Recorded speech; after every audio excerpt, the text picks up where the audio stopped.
बेरोजगारी। बेरोजगारी की परिभाषा। कार्य करने का इच्छुक व्यक्ति कार्य करने की क्षमता के बावजूद कार्य नाम मिलाना ही बेरोजगारी कहलाता है। कार्य करने की इच्छा, वह व्यक्ति जिसमें कार्य ढूंढने का बहुत प्रयास किया। दूसरा है वह व्यक्ति जिसमें अपना नाम रोजगार कार्यालय में पंजीकृत करवाया हो।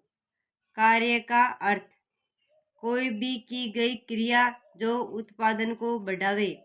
सेकंड है कोई भी की गई क्रिया जिसके बदले पारिश्रमिक प्राप्त हो। पारिश्रमिक 4 प्रकार होते हैं।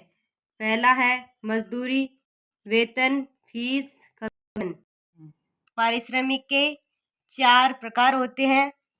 उसमें से सब महत्वपूर्ण है आर्थिक रूप से बेरोजगारी। बेरोजगारी का फॉर्मूला श्रम बल कार्य बल। और दूसरा है बेरोजगारी दल श्रम बल ओब्लिक कार्य बल बटेवा श्रम बल इंटू 100। इसी का ही एक और है बेरोजगारी श्रम बल इंटू 100।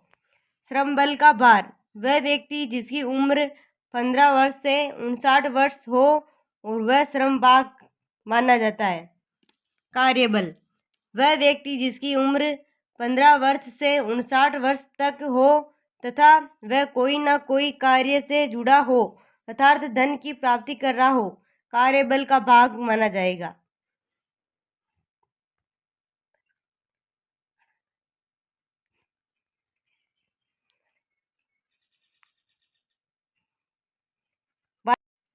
भारत में बेरोजगारी का मापन, इसमें 2 टॉपिक होते हैं। भारत में बेरोजगारी का मापन NSSO, यह है एक कंपनी का नाम है और इसी कंपनी का दूसरा नाम है NSO।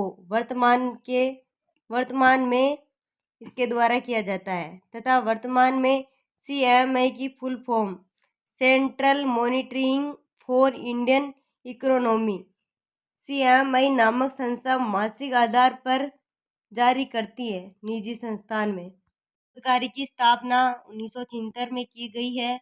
इसका हेड ऑफिस है मुंबई में। वैश्विक स्तर पर बेरोजगारी के आंकड़े अंतर्राष्ट्रीय श्रम संगठन ILO inter labour office, ILO का पूरा नाम इंटर लेबर ऑफिस के द्वारा आंकड़े जारी किए जाते हैं। ILO की स्थापना 1919 में। इसका हेड ऑफिस है जिनेवा स्विट्जरलैंड। विश्व श्रम मजदूर दिवस 1 मई को मनाया जाता है। ILO के अध्यक्ष वर्तमान में गिलबर्ट डोबंगो। मापन की विधियां, भारत में बेरोजगारी मापन की विधियों का प्रतिपादन पी भगवती समिति द्वारा किया जाता है। यह एक भगवती समिति का नाम है। इस समिति का गठन 1973 में हुआ है। दूसरी है चालू दैनिक स्तर पर, वह व्यक्ति जिसे एक दिन में 4 घंटे से अधिक कार्य मिला हो वह रोजगार कहलाता है।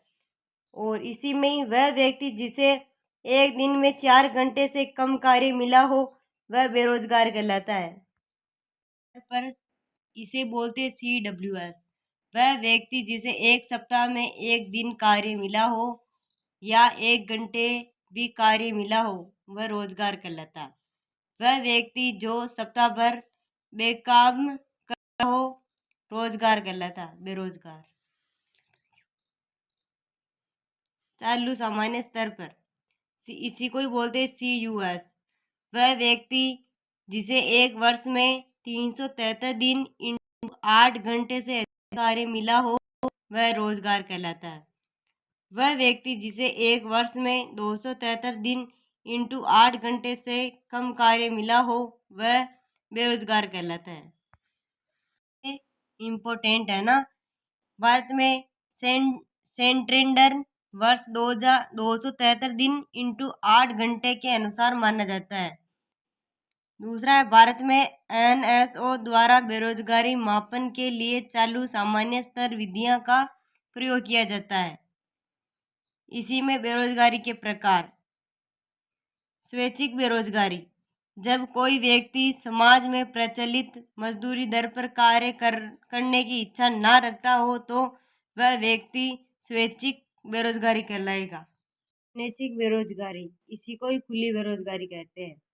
जब समाज का कोई व्यक्ति समाज में प्रचलित मजदूरी दर पर कार्य करने की इच्छा रखता हो, लेकिन उसे फिर भी रोजगार ना मिले, तो ऐसा व्यक्ति खुला बेरोजगार कहलाएगा।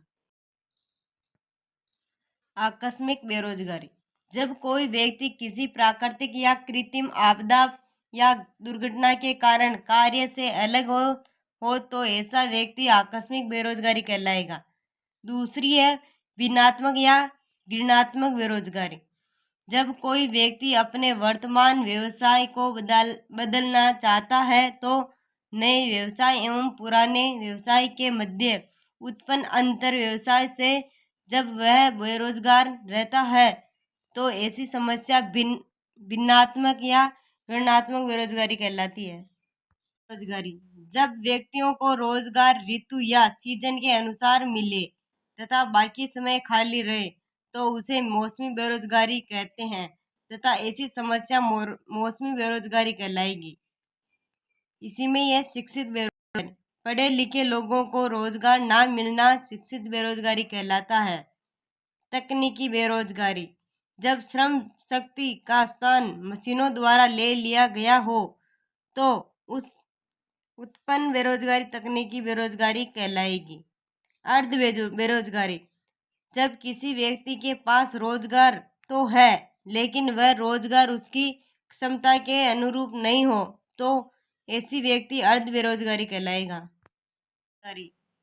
वह बेरोजगारी विकसित देशों में पाई जाती है जब वैश्विक मंदी के दौरान कार्य कर्मचारियों की छंटनी की जाती है तो कार्य से अलग हुई व्यक्ति चक्रीय बेरोजगारी तथा ऐसी समस्या चक्रीय बेरोजगारी कहलाएगी।